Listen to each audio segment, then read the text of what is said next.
এই যে ছোট ছোট শিশুরা, এরাই তো আমাদের ভবিষ্যৎ। এরা হচ্ছে সকালবেলার 8টা-9টা সূর্যের মতো, সমস্ত দিনই এদের সামনে।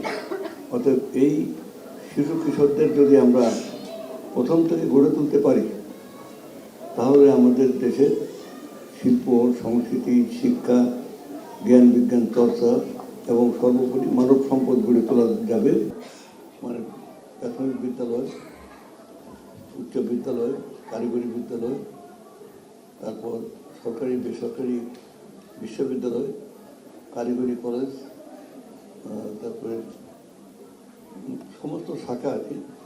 এখানে আমরা এই 5টা আইটেমের উপর আমরা প্রতিযোগিতা শুরু করব।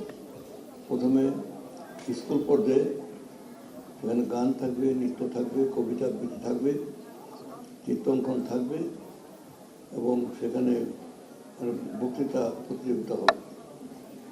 এভাবে আমরা ওই স্কুল থেকে চলে আসবে উপজেলায় একজন করে, উপজেলা লেভেল থেকে তারপর তারা যাবে মানে জেলার লেভেলে, উপজেলাতে 3জন করে বেছে নিয়ে আমরা জেলায় করব। বাংলাদেশের সমস্ত জেলা একযোগে একই দিনে এই প্রতিযোগিতা পরে তারপর বিভাগীয় পর্যায়ে, বিভাগ থেকে তারপর জাতীয় অনুষ্ঠান হবে। তো এই যে ছোট ছোট শিশুরা, এরাই তো আমাদের ভবিষ্যৎ। এরা হচ্ছে সকালবেলার 8টা-9টা সূর্যের মতো, সমস্ত দিনই এদের সামনে। অতএব এই শিশু কিশোরদের যদি আমরা প্রথম থেকে গড়ে তুলতে পারি, তাহলে আমাদের দেশের শিল্প, সংস্কৃতি, শিক্ষা, জ্ঞান বিজ্ঞান চর্চা এবং সর্বোপরি মানব সম্পদ গড়ে তোলা যাবে। তাহলে আমাদের জাতি, আমাদের যে জাতীয় ঐতিহ্য, এটাকে আমরা সমুন্নত রাখতে পারব।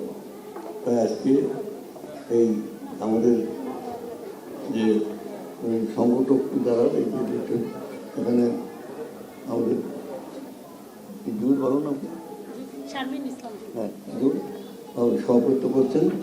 আর এখানে প্রখ্যাত নজরুল সঙ্গীত শিল্পী ফাতেমা জোহরা আপা আছেন এখানে, এবং আরও অন্যান্য অতিথিবৃন্দ আছেন। আমি আপনার সামনে যারা মানে ভাই বোনেরা এবং ছোটো ছোটো সোনামণিরা যারা আছেন, সবাইকে আমি আন্তরিকভাবে আমাদের সংস্কৃতি বিষয়ক মন্ত্রণালয়ের তরফ থেকে ধন্যবাদ জানিয়ে আমার বক্তব্য শেষ করছি। আমি আপনাদের অনুষ্ঠান চলতে থাকবে, খুব অল্প সময় পরে আমাকে যেতে হবে। আমি যাবো এখন মাগুরায়, এবং শুধু এই প্রোগ্রামটার জন্য আজকে থেকে গেছি আমি, নাহলে সকালবেলা আমার যাওয়ার কথা ছিল। সেই জন্য আপনাদের 2-একটা পারফরমেন্স দেখে আমি আজকে বিদায় নেব।